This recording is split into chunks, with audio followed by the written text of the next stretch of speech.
दर्शक हो नमस्कार, शुभ सकाळ। आज 4 जुलै रोजी सकाळी 6 वाजताची उजनी अपडेट आपण या व्हिडिओच्या माध्यमातून पाहणार आहोत। खरं तर पंढरपूरमध्ये 2 दिवसांवरती आषाढी एकादशीचा सोहळा या ठिकाणी येऊन ठेपला आहे आणि या आषाढी एकादशीच्या सोहळ्यासाठी पंढरपूरमध्ये लाखो भाविक वैष्णवाचा मेळा या ठिकाणी भरला आहे आणि हे सर्व आलेले भाविक हे चंद्रभागा काठावरती स्नानासाठी जात असतात।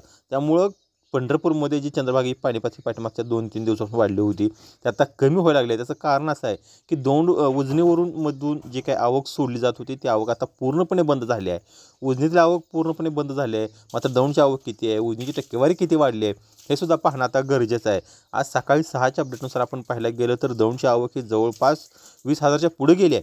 आजची आवक ही 20,337 क्युसेक्स इतकी असून उजनीचा एकूण पाणीसाठा हा 103.82 TMC झाला असून उपयुक्त पाणीसाठा हा 40.17 TMC इतका झाला असून धरणाची टक्केवारी ही 74.97% झाली आहे। म्हणजे जवळपास पाऊण शतक हे धरण भरले आणि धरणातून जर विसर्ग कुठे सोडायचे सुरू असतील तर मुख्य कॅनॉलला, बोगद्याला, दहेगाव उपसा सिंचन योजना आणि सीनामाड्याला आहे ते 80 क्युसेक्स आहे, दहेगावसाठी आहे ते 80 क्युसेक्स आहे, बोगद्यासाठी आहे ते 900 क्युसेक्स आहे आणि मुख्य कॅनॉलसाठी 1,500 क्युसेक्स इतका विसर्ग सुरू आहे। आणि उजनीतून जो काही भीमा नदीमध्ये वीज निर्मितीसाठी आणि सांडव्याद्वारे विसर्ग सोडला जातो तो विसर्ग सध्या पूर्णपणे बंद आहे। त्यामुळे आता दौंडची आवक वाढायला लागली आहे आणि धरणाची टक्केवारी त्यामुळे आता वाढायला सुद्धा आता मदत होणार आहे।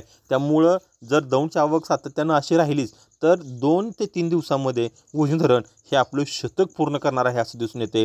कारण धरणातून जे विसर्ग सोडले जातात ते विसर्ग पूर्णपणे बंद आहेत, मात्र धरणामध्ये जी आवक आहे ती आवक सोडली आहे। आणि थोडीशी कालची अपडेट आपल्या राहून गेली, कालसुद्धा वीरमधून जवळपास 5,000 क्युसेकचा विसर्ग हा सोडला जातो आहे।